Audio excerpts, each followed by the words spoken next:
Confidentiality is a core value and imperative in fundraising. One of the statements on a donor bill of rights that was developed by the American Association of Fundraising Council is to be assured that information is about donation is handled with respect and with confidentiality to the extent provided by the law. In the church, people will get very nervous today if you start the annual appeal by asking members for a specific amount based on previous given history. This means potentially there is more than one individual who will know your donor's name, given history, and other basic information. Isn't giving supposed to be confidential? Is not the church supposed to keep information confidential? Consider how much effective would be to have only one individual soliciting, receiving, handling donors' recognitions and mailing thank you letters and managing all gifts in your congregation. If this is your current donors' information management, your church is certainly not keeping giving confidential, but a secret. A secret is kept by the one person who received it and should not be told to anyone else no matter what, so we hope.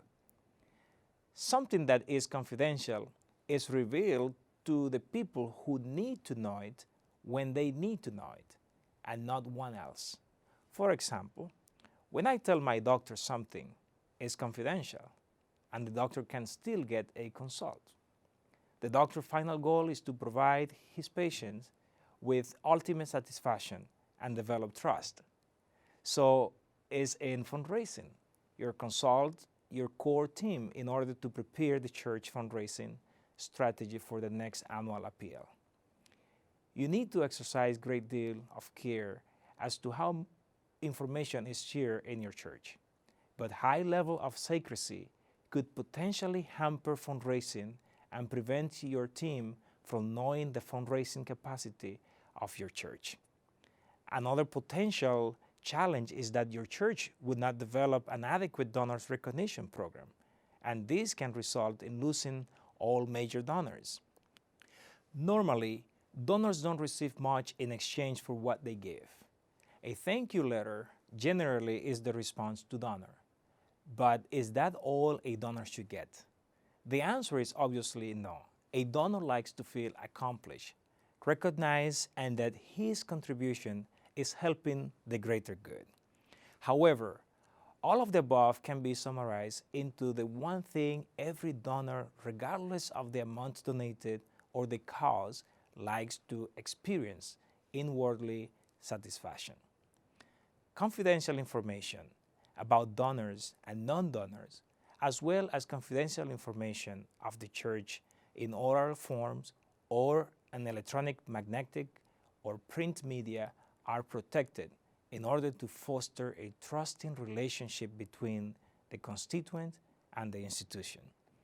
This means that the information is not available for anyone except development professional and their agent to see.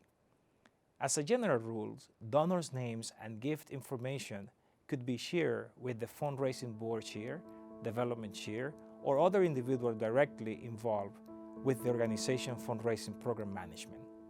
It is the duty of the individual who handles the information to caution the individual that the information is confidential and that it should not be shared with others. Given history should not be secret.